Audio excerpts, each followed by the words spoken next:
এখানে একটা হুইল আছে, এটা তুমি ওই পাশে দাঁড়িয়ে ঘোরাও। কোনটা ভালো লাগে মনে সেটা তো মনে আসবে রাখো। না, আই ডোন্ট নো আসবে কিনা। আচ্ছা দেখো, মনে মনেই রাখো, দেখো হ্যাঁ। আসে কিনা, আসতেও পারে, ভাগ্যের চাকা তো এটা।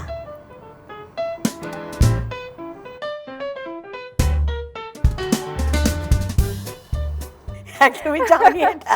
আচ্ছা চলো আমরা ওইখানে যাই, ডিম নিয়ে আসি।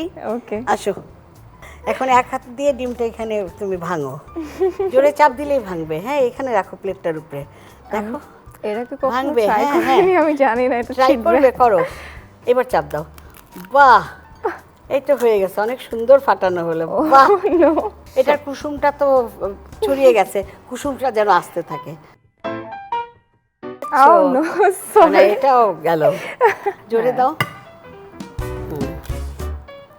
ভেতর থেকেই গলে যাচ্ছে। না। সরি, আমার দ্বারা হয়নি। অসুবিধা নাই, থাক। আমি ফেল তুমি এক কাজ করেছি। করো, যখন আমরা ডিমটা সরাবো প্লেটের মধ্যে একটা ডিমের কেমন একটা গন্ধ থাকবে, হ্যাঁ। কিন্তু ভিম লিকুইড দিয়ে ধুলে লেবুর গন্ধ আসবে। তাহলে এটা একটা কল থেকে ধুয়ে নিয়ে আসো আমার জন্য। এটা পারবে তো? হ্যাঁ, একদম ঠিক পারবো। আছে, তাহলে এটা করো, তুমি যাও। ওখানে ওই যে স্পঞ্জ আছে, Okay. তারপর লিকুইড সোপ আছে বাটিতে, তুমি ধুয়ে নাও এটা।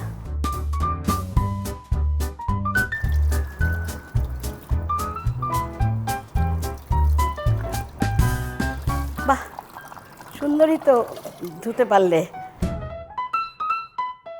তো হ্যাঁ, খুব একদম। সুন্দর হয়েছে। এখন এটা সরিয়ে রাখি দাও, এটার উপরে দিয়ে দেই। হ্যাঁ, Okay. আসো, দিয়ে দেখি এটা ঘুরে কিনা। হ্যাঁ, একটু ঘুরানোর চেষ্টা করি। এটা যে রাখলাম আলু চাটটা যে তোমার জন্য বানালাম। বাহ, ওয়াও। তুমি রান্না করলে, ডিমের একটা খেলা খেললে। চলো এখন বসে একটু কথা বলি তোমার সাথে। রিয়া, ভীমের পক্ষ থেকে তোমার জন্য একটা শুভেচ্ছা উপহার আছে, একটু ধরো। তুমি ওই দিক দিয়ে অনেক ভারী।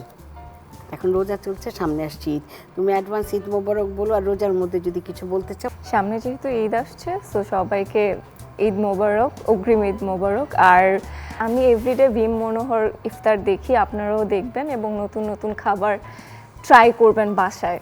এতক্ষণ আমি আপনাদের তৈরি করে দেখালাম একদম অন্য রকমের একটা আলুর চাট। আমার মনে হয় আজকের এই খাবার তৈরি করাটা আপনাদের সবার ভালো লেগেছে। আমরা এবার ভীম মনোহর ইফতারের প্রথম দিন থেকে আপনাদের দেখাচ্ছি টেন্ডি ফিউশন ফুড। আপনাদের কাছে যদি এরকম কোনো ফিউশন ফুডের রেসিপি থাকে, তাহলে সেই রেসিপি আমাদের সাথে শেয়ার করতে পারবেন। আর শেয়ার করতে পারবেন খুবই সহজে